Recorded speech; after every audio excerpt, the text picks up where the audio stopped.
Bonjour à toutes et bonjour à tous et bienvenue à ce nouveau numéro de votre émission Jeunesse Oblige. C'est toujours un plaisir d'être en votre compagnie. Jeunesse Oblige, c'est la tribune qui permet aux jeunes, aux adolescents de s'exprimer sur les sujets qui les concernent et qui vous concernent surtout, vous à la maison, vous les parents. Et justement, le sujet d'aujourd'hui traite d'une question familiale, vie de famille. Les filles et les garçons peuvent-ils partager la même chambre? Nous le saurons. Nous saurons également la vie de nos élèves déjà dans ce studio. Il s'agit des élèves du complexe scolaire Saint-Clair qui vont nous accompagner pendant 30 minutes. Merci de vous ovationner. Après le débat, nous aurons également l'avis d'une experte qui est déjà dans ce studio, mais celle qui va diriger le débat aujourd'hui, je vais l'inviter tout de suite, Christelle. Merci de me rejoindre.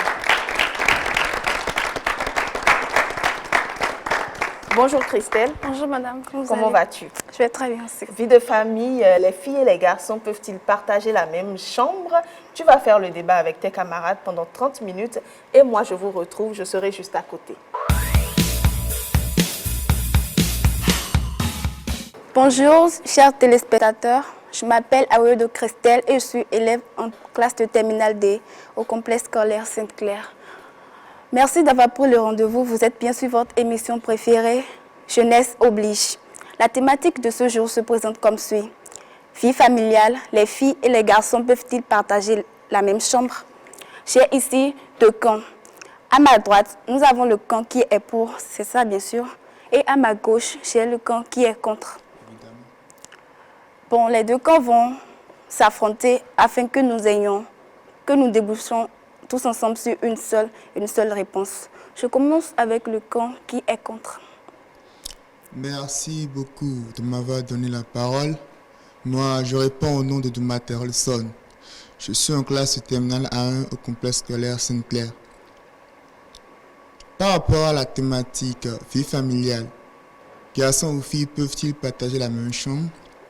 Pour moi, c'est quasi impossible. Il serait quasi impossible pour une fille et un garçon de partager la même chambre. On dit très souvent que les contraires s'attirent. Si les contraires s'attirent, il y a forcément attraction. Dans cette attraction, il peut se passer beaucoup de choses. Et ce sont ces choses et ces conséquences qui en résultent que je déduis que une fille et un garçon ne peuvent pas partager la même chambre. On n'est pas sans savoir aujourd'hui que les enfants, depuis le bas âge, sont exposés aux feuilletons qu'ils suivent très souvent avec leurs parents. Dans ces feuilletons, les médias ont l'habitude de diffuser des scènes érotiques qui bousculent la sensibilité des jeunes et qui les obligent à impacter négativement sur leur vie. Ainsi, ils peuvent être tentés de reproduire intégralement ces scènes, ce qui conduirait nécessairement à des conséquences néfastes et constituerait une abomination également pour eux. Merci beaucoup. Donc les filles et les garçons ne peuvent pas du tout partager la même chambre? Non, pas du tout. Je viens dans le camp des pour. Qu'est-ce que vous avez à dire, c'est ça?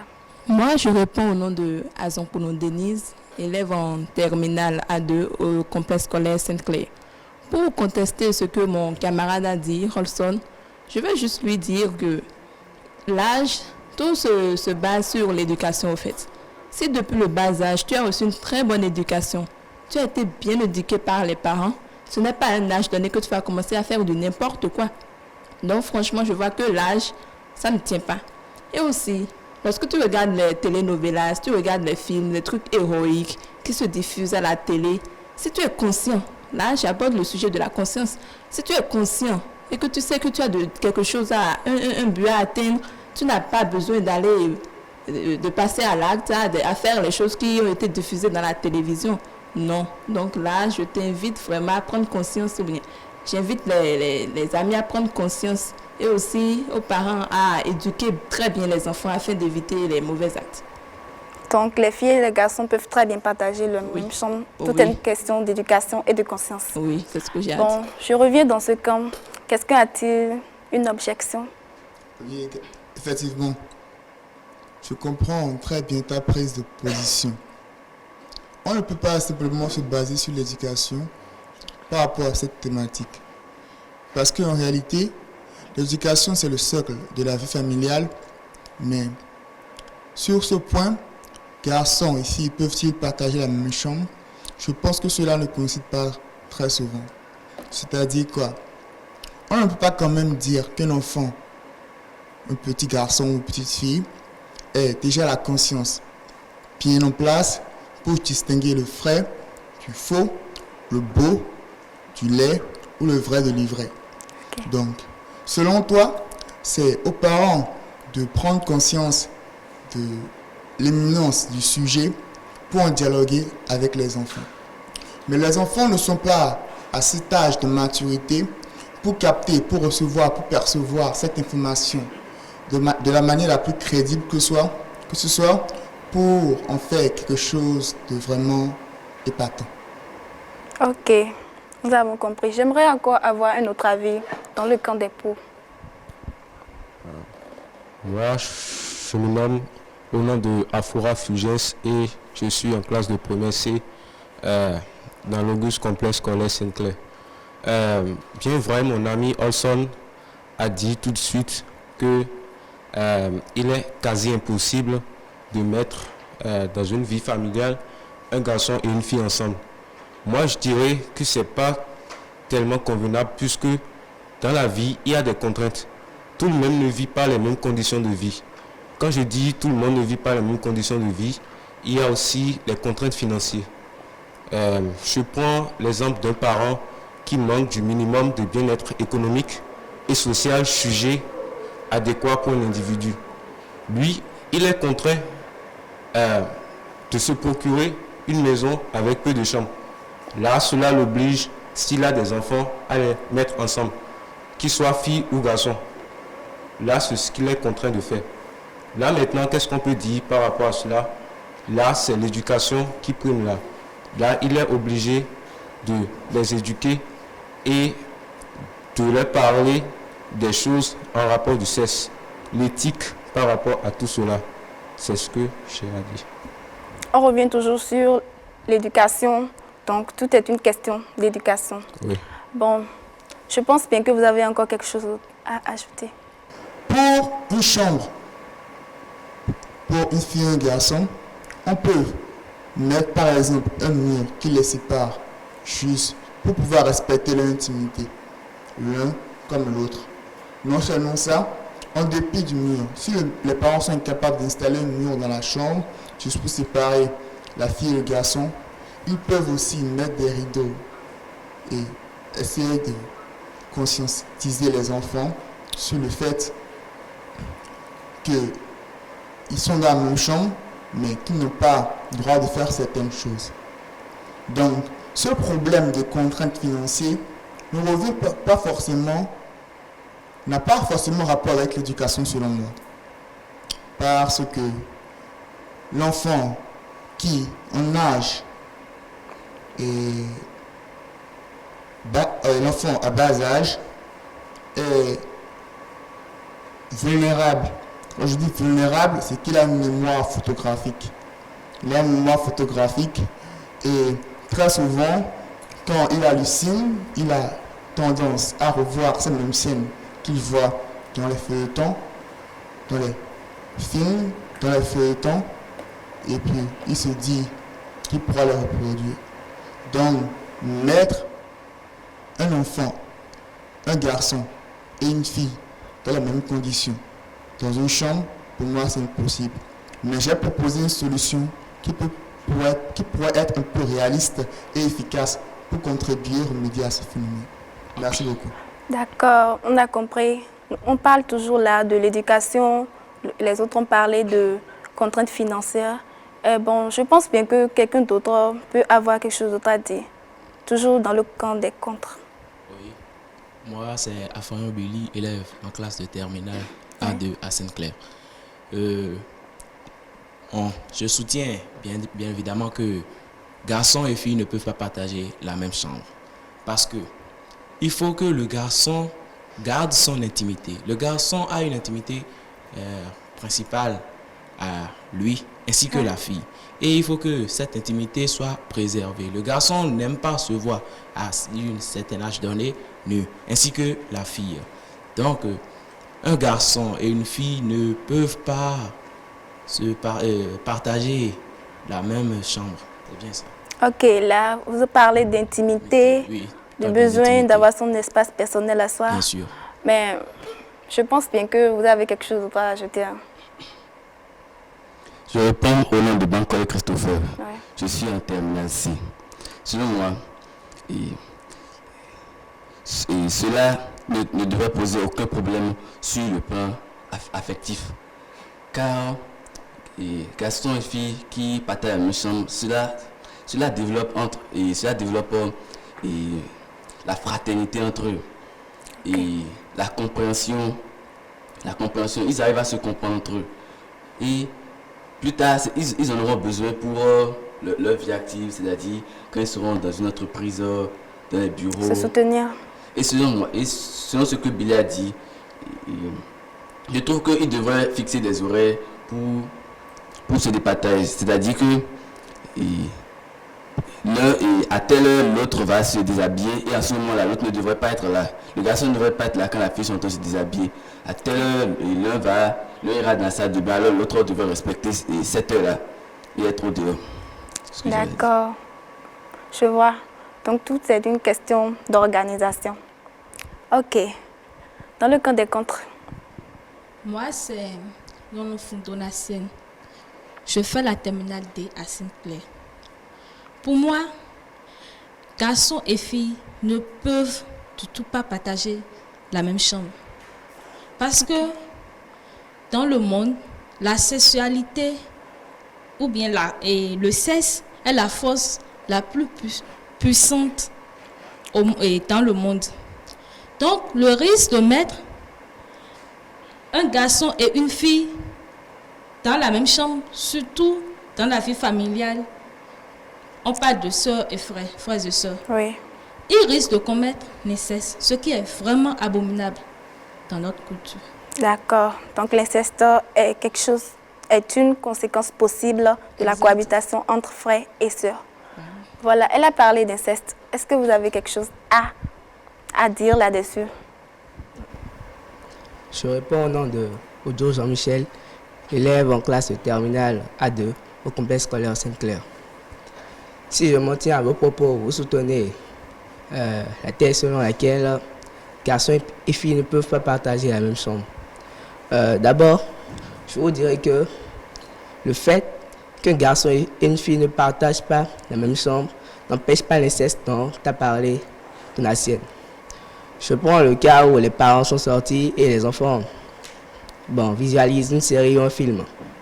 Vu le développement des technologies de formation et de la communication, avec tout ce qu'ils ont déjà vu à la télévision ou sur leur téléphone portable, vu l'absence des parents, ils peuvent commettre des choses exécrables, comme par exemple l'inceste. Je dirais aussi qu'une éducation qui arrive à braver la sexualité pourra braver n'importe quelle autre épreuve dans la vie quotidienne. Donc tout est une question d'éducation. Il faut que les parents travaillent sur le psychisme des enfants, sur la conscience des enfants afin de conscientiser les enfants. Dans le camp des contres. Moi, je me nomme Taïwo Nadej, je suis en classe de terminale A2 au complexe scolaire Sainte-Claire. Moi, j'aimerais dire que le fait que le garçon et la fille soient dans de différentes chambres, cela n'empêche pas la compréhension ou bien la fraternité entre eux, puisqu'ils sont déjà dans la même maison. Donc le fait qu'ils soient dans de différentes chambres, cela n'empêche pas le dialogue, la fraternité ou bien la compréhension entre eux. D'accord. Je me nomme Babatunde Crash, je suis en classe de 4e au complexe scolaire Sainte-Claire. La plupart de ceux qui ont parlé se sont basés sur l'éducation. Donc j'aimerais demander, est-ce que tous les parents sont capables de parler du sexe aux enfants? Parce que certains parents sont mal à l'aise lorsqu'on parle de ça. Ils n'ont pas la capacité de parler, d'éduquer les enfants sur le sexe. Alors s'ils n'éduquent pas les enfants pourront commettre l'inceste. Et là maintenant, nous pouvons plus parler d'éducation. Il faut aussi d'autres choses parce que tous les parents ne peuvent pas éduquer les enfants sur le sexe. D'accord. Voilà Grace qui vous adresse une question. Elle demande si tous les parents pourront aborder la question de la sexualité avec leurs enfants à la maison. Bonsoir. Je reprends au nom de Lionel Balogun.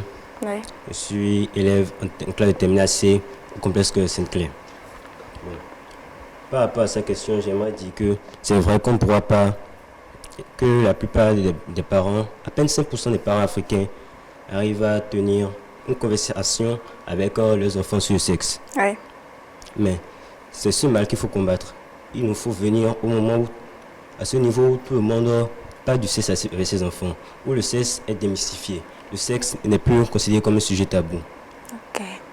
Vous exhortez donc en fait les parents à parler de la sexualité avec leurs enfants à la maison. Dans le camp des contre, vous avez quelque chose d'autre à ajouter? Oui, ils ont beaucoup parlé de l'éducation par rapport à la sexualité. Oui. Aujourd'hui, nous remarquons que les parents aussi n'ont pas une très bonne éducation, n'arrivent pas à bien éduquer leurs enfants sur la sexualité. Donc, l'éducation par rapport à la sexualité échoue aujourd'hui.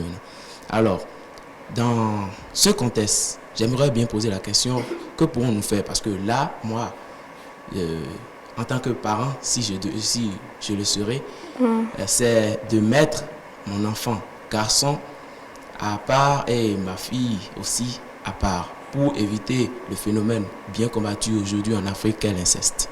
D'accord.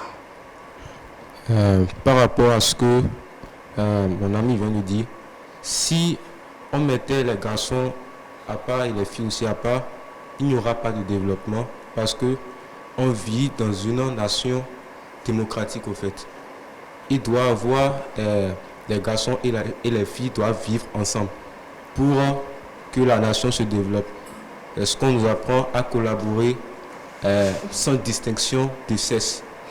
C'est bien possible de mettre un garçon et une fille ensemble. Il faut juste inciter et amener les parents à ce fait au fait. C'est le mal à combattre au fait aujourd'hui. Nous devons vraiment inciter les parents, même s'ils ont des difficultés financières, même si ils sont riches, ils doivent tous éduquer leurs enfants par rapport au sexe. Parce que c'est ça qui prime. C'est ça qui prime aujourd'hui. Donc, j'espère que j'ai répondu à ta question. D'accord. Je voudrais poser une préoccupation. Garçons et filles à part, ne serait-ce pas une discrimination? Voilà. Et vous posez une question. Moi, on me nomme Omara Eric. Non, ce n'est pas une discrimination, puisque c'est en les mettant ensemble qu'ils s'attirent mutuellement.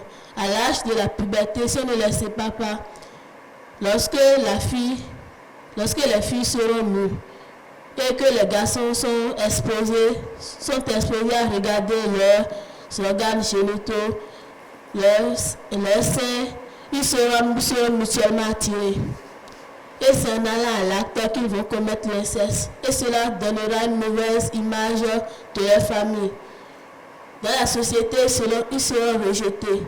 Et la société pensera qu'ils n'ont pas reçu une bonne éducation. On revient alors sur le problème de l'inceste. Quelque chose d'autre à ajouter? Oui, ce n'est pas une discrimination parce que déjà dans une famille, il y a une harmonie. Oui. Et quand on parle d'harmonie, on parle d'entente, on parle de cohésion. Et quand on parle d'entente et de cohésion, forcément, il y a l'amour fraternel qui régit dans la famille, basé sur des valeurs et principes moraux et religieuses.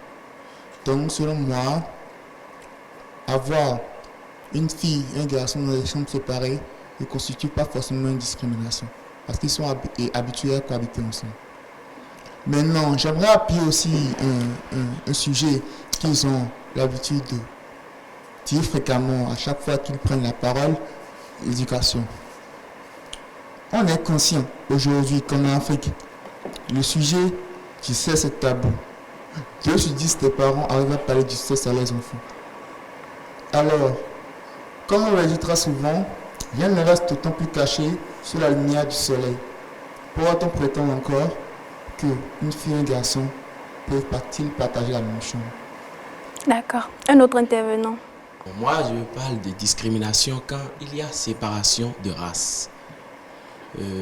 Discriminer les filles, ils ont parlé de discrimination si on mettait les filles à part et les garçons à part. On les a mis à part pour éviter l'inceste et non par discrimination. Et non la discrimination, c'est pas une discrimination. On les a mis à part pour éviter l'inceste, mais pas le dialogue.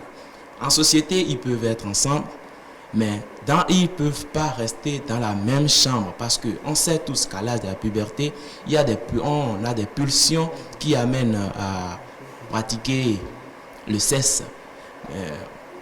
Dans le cas où le garçon et la fille n'ont pas de partenaires, ils peuvent être tentés d'aller à l'acte ensemble, entre frères, bien sûr, ceux qui ressentent encore toujours le problème de l'inceste. D'accord. Bon, voilà ce que le camp des contre a dit. Est-ce que vous avez quelque chose d'autre à dire là-dessus? Okay. Encore une fois, je m'appelle Ojo Jean-Michel. T4 pouvait dire, le bon sens est la chose du monde la mieux partagée. Oui. Maintenant, bon d'entre eux ont contesté l'éducation dont nous avons parlé. Maintenant, j'ai une question à leur poser. Oui. Bon, supposons qu'on mette à part l'éducation. Vu le développement des TIC, des technologies de l'information et de la communication aujourd'hui, vos parents, vous sortez et les enfants regardent la télévision. Ne peuvent-ils pas commettre inceste entre eux, vu la chance des parents? Mettons l'éducation de côté. Vous n'avez pas appris, vous n'avez pas parlé de la sexualité, de l'amour à vos enfants. Voilà maintenant qu'ils découvrent cela, par eux-mêmes. Que pouvez-vous faire? Voilà que vous n'avez pas appris aux enfants à combattre cela. Voilà. Mon ami Ojo a bien dit, a sorti la phrase de Delcat qui dit « Le bon sens est la chose la mieux partagée » en parlant de la raison. Moi, je le contredirai en sortant la phrase de Paul Valéry qui dit « Le moi règne mais ne gouverne pas ». En prenant le moi pour raison, conscience, il ne gouverne pas dans le schisme humain. Alors, lorsqu'on parle de pulsion, phéromones, on ne peut pas se contrôler à ces moments-ci. Non, là, on ne peut pas bien contrôler sa raison. L'inconscient agit en ce moment-là, bien sûr. Voilà. L'inconscient agit en ce moment-là. Alors, là, je te contredis en disant que l'éducation aussi, même la raison ne peut pas permettre à un parent de mettre ses enfants, filles et garçons, ensemble. D'accord. Ok, je viens dans le camp des pots. Quelqu'un a quelque chose d'autre à ajouter? Je me nomme Bankole Cristal, élève en classe de 3e. Je reviens sur le problème de l'éducation. Un enfant, aussi bien éduqué qu'il soit par ses parents, ne peut pas se permettre de faire des choses du genre inceste. Les parents doivent donc mettre l'accent sur l'inceste, sur ses conséquences. D'accord. Une question d'éducation, en fait. Quelqu'un d'autre? Moi, j'aimerais tout juste ajouter que le fait de soulever le problème de séparation des chambres, lorsque je prends notre cas même, il y a certains parmi nous ici qui vivent séparément, n'est-ce pas? Mais vous voulez me dire que vous avez différents salons, vous avez différents couloirs, mais non. Lorsque la fille elle quitte sa chambre pour aller se laver, banalement elle peut se tomber sur le garçon, n'est-ce pas? Ok, oublions ça. Lorsque je suis à la douche et puis je n'ouvre pas l'eau encore, mais je ne me lave pas encore, je lave peut-être mon slip. Le garçon, il est dans sa chambre, il ne sait pas. Il vient juste et puis il l'ouvre. Il va me voir, n'est-ce pas? Donc ne me dites pas que le fait de séparer les chambres vont empêcher l'inceste entre les enfants. Donc c'est ce que moi j'aimerais vous dire. Ok. J'aimerais ajouter quelque chose à ce qu'elle a dit. Que elle a raison séparer les chambres ne changerait rien. En effet, si on mettait les garçons à part et les filles à part, là on promouvoit l'homosexualité, puisqu'ils peuvent faire inceste entre eux. Donc il peut y avoir aussi l'homosexualité entre eux. Donc les séparer ne changerait rien. Ça donnerait même d'autres problèmes dans la société. D'accord. J'aimerais ajouter ce que vient dire Lionel. Le fait de, parlant de l'inceste, j'ai vu que tout à l'heure mes camarades ont soulevé le problème de l'inceste. Oui. Donc séparer les filles et les garçons ne veut pas dire éliminer le phénomène de l'inceste. Ils peuvent bel et bien vivre à part et avoir des relations. Donc les filles et les garçons sont aussi appelés un jour à vivre seuls dans la société. Si les deux sont séparés, comment arriver dans la société, dans la vie sociale? Je pense que quand ils verront d'autres, ils auront d'autres amis, ils ne seront pas en mesure de se maîtriser. Donc cela peut engendrer aussi une maîtrise du soi en eux, quoi. Donc le mieux, c'est de mettre les filles et les garçons ensemble pour assurer le développement. D'accord. Le débat a été très bon. Chacun s'est défendu, autant pour moi, avec véhémence, avec les bons arguments aussi. J'invite maintenant Tata Jennifer sur le tableau, avec vos ovations bien sûr.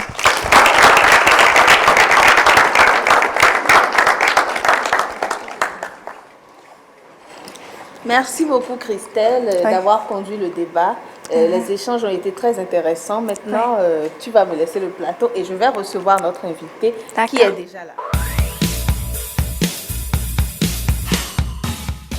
Et voilà, les échanges étaient très intéressants sur ce plateau. Qui a raison, qui a tort, nous le saurons tout à l'heure. Et c'est le moment de recevoir notre invité que je vous invite à ovationner, Madame Meola Odilon Yaredeu.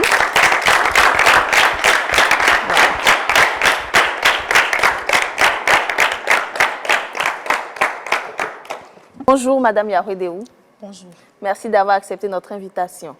Le plaisir est pour moi. Alors vous êtes membre du mouvement d'action des jeunes de l'ABPF. C'est ça. Vous avez également suivi nos amis tout à l'heure. Il y a des gens qui sont catégoriques. Une fille et un garçon, ils ne peuvent pas rester dans la même chambre à la maison. Mais certaines personnes pensent que c'est possible parce que ce n'est pas ça qui va forcément favoriser l'inceste. Comment doit-on procéder? Qu'est-ce que vous en pensez? Merci beaucoup, chers amis, bonjour à vous. J'ai suivi avec attention tout ce que vous avez eu à dire concernant le sujet. Filles, garçons dans la même chambre, dans le même environnement, ça dépend déjà de chaque parent et des conditions de vie, selon moi. Parce qu'on ne va pas demander à des parents de séparer les enfants, de donner une chambre à chaque enfant, alors qu'ils ne sont même pas certains du toit sous lequel vivent déjà les enfants et vit déjà la famille. Donc, le plus important, je pense, c'est que nos parents nous trouvent un cadre où nous pouvons habiter et être en sécurité. C'est pour cela qu'ils œuvrent. Maintenant, plusieurs personnes parmi vous ont parlé d'éducation sexuelle. Déjà, à partir de l'enfance, il est important de faire comprendre le sens qu'a la famille. Lorsqu'on parle d'éducation à la santé sexuelle, nous pensons que c'est un ensemble de choses qui ne parlent que de sexe. Non, c'est faux. Dans l'éducation à la santé sexuelle, il y a également plusieurs valeurs qui sont communiquées, telles que la camaraderie, l'amitié, l'amour, la famille, la fraternité, tout ça. Donc je pense qu'une bonne éducation à la santé sexuelle, telle que prévue, telle que programmée, pour les enfants, les adolescents et les jeunes, va leur permettre de voir beaucoup plus clair dans certaines choses. L'inceste, c'est quelque chose en soi qui n'est pas bien et nous le savons tous. Mais dire que c'est le fait de partager le même environnement ou, entre griffes, la même intimité qui va favoriser cela, je ne pense pas, parce que dès l'instant où tu sais que c'est ton frère, c'est ta soeur, vous êtes de la même famille, même les cousins, les cousines, parfois, compte tenu de certaines circonstances de la vie, sont amenés à rester dans la même chambre à 3, 4, parfois 5, 6. Prenons l'exemple, par exemple, d'une famille où il n'y a pas trop de moyens et que toute la maisonnée a été renvoyée d'une maison familiale qu'on a vendue ou quelque chose comme ça. Est-ce que ces enfants-là, parce qu'ils sont pour un temps amenés à partager le même espace, vont commencer à avoir des relations sexuelles ou bien se faire des attouchements pour autant? Non. C'est pour dire que nous devons beaucoup faire recours à l'éducation qui nous est donnée. Parce qu'en fait, c'est vrai, le sexe opposé attire. Mais quelqu'un que tu considères comme ton frère, ta soeur, ton père, ta mère, si dysfonctionnement, s'il n'y a pas à un niveau donné quelque chose qui ne va pas, tu ne peux pas être sexuellement attiré par cette personne. Et lorsqu'on te fait asseoir pour t'expliquer les valeurs familiales et t'expliquer également ce que c'est que la sexualité avec les autres, avec le sexe opposé, je pense que tu peux mieux comprendre et mieux développer, mieux savoir avec qui orienter ton attirance sexuelle, tes désirs sexuels, etc.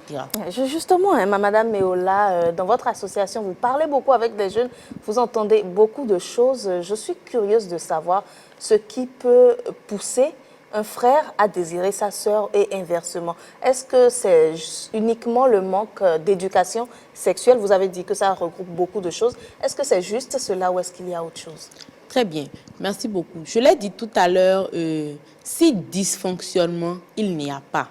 Parce que à un niveau donné de la vie de l'enfant, il commence à l'étape de la puberté à partir de 10 ans, il commence à développer les caractères sexuels secondaires. Donc lorsque, pendant ce processus-là, il n'est pas accompagné, pas nécessairement en termes d'éducation à la santé sexuelle directement, mais en termes d'assistance de figure parentale présente, ne serait-ce que de tuteur ou d'un responsable à qui il peut faire part des changements qui subviennent sur son corps, etc. Il va, les désirs, les impulsions, je vais dire, vont l'emmener à développer des comportements non adaptés. Parce que sachant que le frère ou bien la sœur, inversement, ça dépend de quel sexe est celui dont nous sommes en train de parler actuellement, est de sexe opposé, lorsque le corps va commencer à lui communiquer certaines sensations, à lui donner enfin, l'envie de rechercher une certaine satisfaction, et qu'il n'aura pas la notion nécessaire selon laquelle il faut faire la différence entre les relations humaines, il sera porté vers le sexe opposé, la personne de sexe opposé qu'il a directement en face de lui. Que ce soit son frère, que ce soit sa sœur, etc. Maintenant, dans certains cas, l'éducation sexuelle est là, elle existe, mais parce que peut-être ils l'ont peut-être mal reçu, ou bien les conditions psychologiques ne sont pas adaptées pour que l'individu le perçoive assez bien. Il peut également développer des dysfonctionnements, des anomalies. Et ça se soigne, je pense. D'accord, merci beaucoup. Prenons le cas d'une famille où le frère et la sœur vivent ensemble dans la même chambre. Comment doit se faire la cohabitation? Est-ce qu'il y a des choses à éviter pour ne pas en arriver à l'inceste? Est-ce qu'il faut, par exemple, pour prendre un bain, le frère, la sœur doit se déshabiller sans rien craindre parce que c'est son frère? Ou est-ce qu'il faut mettre des garde-fous quand même? Merci beaucoup. En soi, partager le même espace, c'est-à-dire dormir peut-être sur le même lit en tant que frère et sœur, ne vous oblige pas à prendre des douches ensemble, par exemple. D'accord. Donc, si la sœur veut se déshabiller, se dénuder pour aller prendre sa douche, ou le frère, il n'est pas obligé ou elle n'est pas obligée de le faire devant son frère. Je ne sais pas si vous voyez Absolument. un peu. Parfois, les gens ne partagent même pas la même chambre, mais le simple fait de partager ne serait-ce qu'une même douche les emmène à se voir nuit de temps en tant que frères et sœurs. Parce que, prenons l'exemple de quand nous allons à l'école, d'accord, du contexte dans lequel nous sommes, et que nous avons tous les deux cours à 7 heures, nous sommes en retard. Parfois, on va jusqu'à aller frapper à la douche. S'il te plaît, sors, je vais être en retard. Donc, est-ce que c'est le fait de voir le frère ou la sœur nuit qui peut, dans ce cas de figure-là, te porter à savoir, bon, qu'est-ce que lui là en bas là, ou quelque chose? Je ne pense pas. Ce qui voudra dire que c'est vrai, les précautions sont à prendre dès l'instant où les enfants ou bien les adolescents ont assez de clairvoyance pour savoir que celui-là et moi ne sommes pas pareils. C'est une fille, je suis un garçon, bien c'est un garçon et je suis une fille. C'est aux parents de leur inculquer. C'est vrai que vous partagez déjà le même espace, mais ce n'est pas pour ça que tel, sur tel et tel autre point, vous devez quand même prendre vos précautions et garder une intimité personnelle dans la mesure du possible. D'accord, merci beaucoup à vous. Je ne sais pas, je vais demander à nos amis, est-ce que quelqu'un a une question pour madame? Oui, évidemment. Ok, d'accord, allez-y. Oui, vous avez parlé d'éducation sexuelle. Et en Afrique, on n'est pas très souvent habitué à cela. Et je vous demande quels conseils pour vous prodiguer à nos parents ou à ceux qui deviendront bientôt parents par rapport à l'éducation sexuelle. C'est une question. Oui, c'est une question et je suis ravie d'entendre ce genre de questions. On m'a présenté tout à l'heure en tant que membre du mouvement d'action des jeunes de l'association béninoise pour la promotion de la famille. Au sein du mouvement d'action des jeunes, nous menons plusieurs types d'actions qui concourent tous toutes, au même objectif, c'est de favoriser l'environnement du respect des droits en santé sexuelle et reproductive des adolescents et jeunes. Et ça ne s'arrête pas, comme je l'ai dit tout à l'heure, aux questions de sexualité uniquement. Parce que, par exemple, le droit à l'intimité, c'est un droit en santé sexuelle et reproductive. Par exemple, c'est un droit sexuel. Ce qui fait que moi, je ne peux pas, en tant que non-parent, pour l'instant, prodiguer des conseils aux parents en tant que tels et dire vous devez faire ça à vos enfants. Mais la meilleure chose que je peux dire à vous, chers amis, c'est de susciter l'envie en vos parents de discuter avec vous des questions de sexualité. Non pas en arrivant et dire papa, maman, regarde ça, là, c'est préservatif. Non, non, c'est pas comme ça que ça se passe. Voilà, mes amis ont parlé de telle et telle chose. J'avoue que je n'ai pas vraiment compris. Est-ce que vous pouvez un peu m'expliquer ce que ça englobe, ou bien si je fais telle chose, est-ce que vous pensez que telle est bien? Parce que plusieurs parents ne connaissent pas nécessairement la bonne approche pour aborder les enfants sur ces questions-là, de peur d'être encore ceux qui vont les pousser dans les travers. Parce que nous comprenons beaucoup de choses de la mauvaise manière. Je ne sais pas si vous voyez. Et nous poussons parfois des gens à nous donner des informations qu'eux-mêmes ne veulent pas nous donner, de cette façon à mal libérer l'information. Donc, ce que je pourrais nous dire à nous, c'est d'encourager les parents, d'avoir des comportements qui montrent à nos parents qu'ils peuvent nous faire asseoir entre amis et discuter des questions de sexualité avec nous. Et pour les parents, ils le savent, aujourd'hui, le contexte se prête totalement au dialogue parent-enfant. Surtout qu'il y a plusieurs cas de jeunes qui tombent dans des travers, d'adolescents qui tombent dans les grossesses non désirées, les incestes. Parfois même, on ira plus loin, c'est un parent ou bien un père qui engrosse sa fille et ça circule sur les réseaux sociaux. Absolument. Donc, lorsque vous venez avec un tel sujet, vos parents savent qu'ils n'ont pas d'autre choix que de vous expliquer certaines choses. Et là, vous pouvez passer par là pour poser des questions que vous aviez, qui vous brûlaient les lèvres et que vous n'aviez pas encore le courage de poser. Je pense que la meilleure solution, c'est de discuter avec les enfants et que les parents puissent voir en vous-même l'environnement favorable d'acceptation de l'information qu'ils vont vous donner. Voilà. D'accord. Je ne sais pas si quelqu'un d'autre a une question. Allez-y. Oui. Je voudrais poser une question. Oui. Jusqu'à aujourd'hui, il n'existe pas de loi empêchant un parent de faire cohabiter ses enfants. Alors, les solutions envisagées sont un peu compliquées. Alors, à votre avis, l'État ne devrait-il pas adopter une loi empêchant les parents de faire cohabiter les enfants pour éviter tout cas d'inceste? Merci beaucoup pour ta question. Je pense que la réponse est déjà sortie parmi vous tout à l'heure. Quelqu'un ou plusieurs personnes l'ont répété. Le fait de ne pas faire cohabiter des enfants dans le même espace personnel, ce n'est pas ce qui va les empêcher ou favoriser l'inceste à leur niveau. Non. Je l'ai dit, plusieurs raisons peuvent être à la base de ça. Ça peut être des raisons qui ne dépendent même pas des parents, ni du jeune lui-même, ou ni de l'enfant. Ça peut être totalement psychologique, ça peut être issu d'un traumatisme. Quelqu'un qui se dit que, bon, peut-être un inconnu ne va pas me mettre autant à l'aise que mon frère. Je vais peut-être me marier avec mon frère. Il y a certaines personnes qui développent ce genre de pathologie et ça doit se soigner. L'État ne peut pas aujourd'hui en lui-même voter une loi qui interdit à des parents, déjà ça là, il faut se l'enlever de la tête, de faire cohabiter leurs enfants parce que l'État n'a pas les moyens qu'il faut pour donner directement aux parents comme ça. Les enfants vivent dans de telles conditions parfois parce que c'est vraiment obligatoire. Les parents n'ont pas d'autre issue de secours. Parfois, vous verrez les parents vivent dans la même chambre que deux enfants de sexe opposé. Le père et la mère et les deux enfants de sexe opposé, voire 3, 4. Mais c'est parce qu'ils n'ont pas le choix. Ce sont les conditions de vie qui l'exigent. Je ne sais pas si tu me comprends. Ce qui voudra dire que cela n'empêche pas que les enfants aient une bonne éducation. C'est à nous de savoir que c'est vrai, mes parents n'ont pas pu me donner de belles conditions de vie au point où j'ai ma chambre et tout. Ça fait que je dois me respecter, je dois respecter l'environnement qui m'entoure, je dois respecter d'autres personnes et je dois œuvrer pour bien travailler à pouvoir offrir à mes enfants un cadre qui leur permette d'avoir chacun leur intimité. Pour moi, ça ne doit pas être un facteur qui va favoriser de mauvaises pensées ou des pensées qui peuvent souiller la famille dont vous êtes issus, mais plutôt un tremplin pour vous aider à avoir de bonnes réflexions dans le sens de votre indépendance financière, matérielle et sur tous les plans qui peuvent empêcher cela à vous, votre descendance. Merci beaucoup. Je crois qu'il y a une autre question. Allez, vas-y. Au fait, on dit dans notre jargon que la charité bien ordonnée commence par soi-même.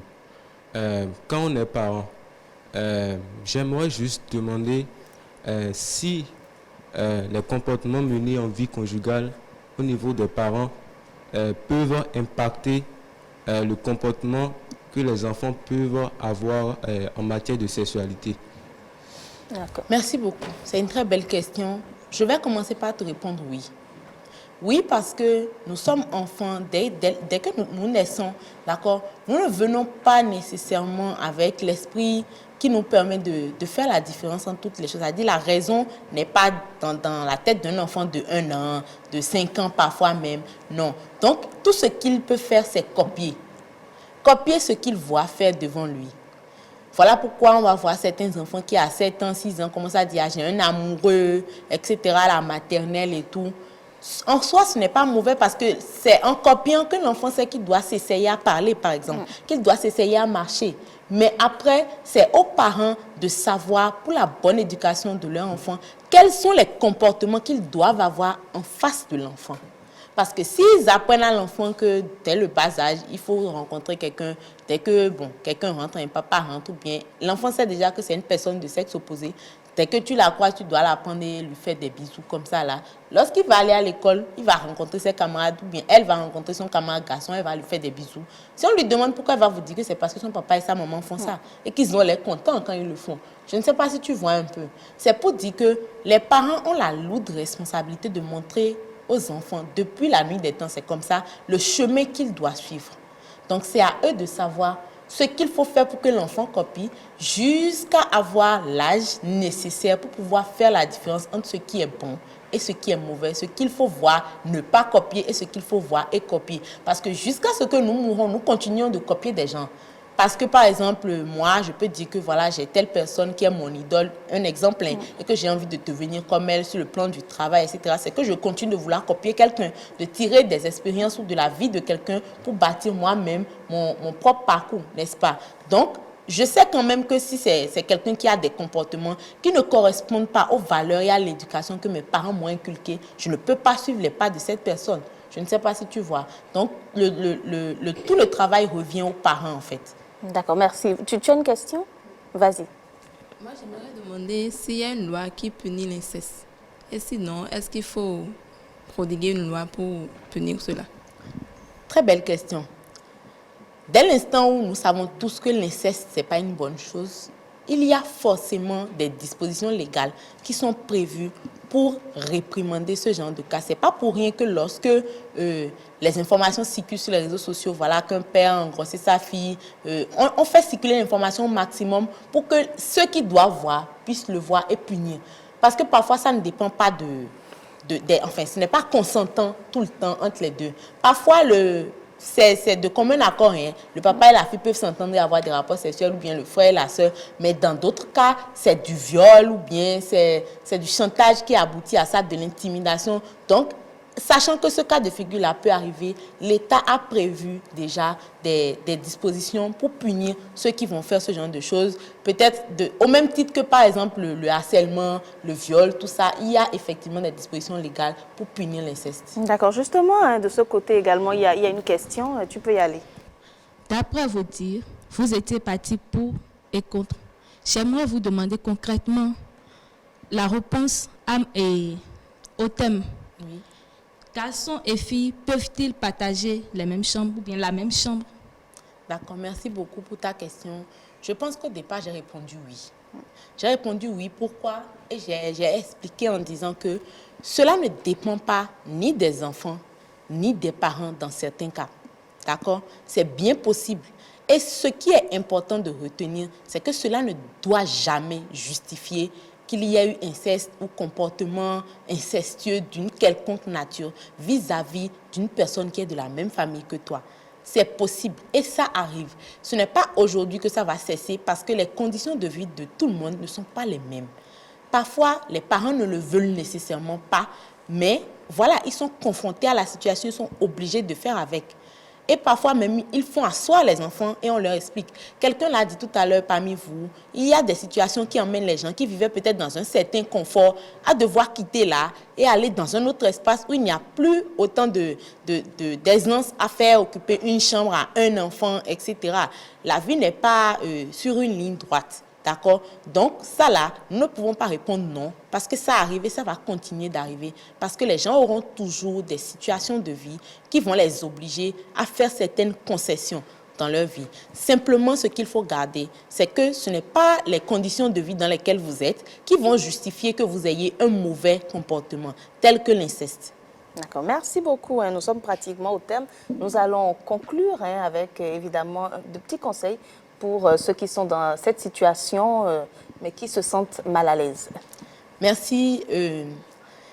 Par expérience, à ceux qui sont dans ce genre de situation, j'ai dit par expérience, je peux simplement leur dire que la meilleure chose à faire, c'est entre frères et sœurs qui partagent le même espace, d'instaurer déjà le dialogue autour des questions de sexualité. Ce n'est pas parce que vous êtes de sexe opposé que vous partagez le même espace que la sexualité doit être pour vous un tabou. Il faut déjà commencer par échanger et dire à toi, tu as tes petites copines dehors, ici et ça. Ça vous permet de démystifier tout ce qui peut être sexuel parmi vous deux, enfin entre vous deux. Tout ce qui peut être attraction et de retracer en fait, de remettre l'autre sur le chemin selon lequel, même si tu as des pulsions sexuelles, ça ne doit pas être dirigé ici. C'est dehors en fait, envers d'autres personnes. Et de la même manière, si il ou elle tous les enfants n'ont pas toujours le même âge. Tous ceux qui partagent le même espace n'ont pas toujours le même âge. Vous pouvez être frères jumeaux, d'accord, comme vous pouvez être grand frère, petit frère, grande soeur, petite soeur, etc. Et voilà. Donc, c'est important d'instaurer, le respect entre vous deux, parce que le respect en toute chose est mutuel. Même pas respect pour toi, si quelqu'un est tenté de faire certaines choses, il se retient parce qu'il dit, ah, cette personne-là ne supporte pas ce genre de choses. Je ne sais pas si vous voyez. Et que l'importance de la famille, la notion de famille elle-même prédomine. C'est le plus important. Merci beaucoup à vous, Madame Yahweh, pour ces précieux conseils. Nous les avons entendus et il convient de retenir que cohabiter dans un même espace, dans une même chambre entre filles et garçons dans la famille, c'est bien possible, mais il faut avoir conscience de certaines choses, prendre conscience et surtout éviter certaines dérives telles que l'inceste. Ce sera tout pour ce numéro de Jeunesse Oblige. Merci de nous avoir suivis. Nous vous donnons rendez-vous pour une autre thématique dans les prochaines saisons.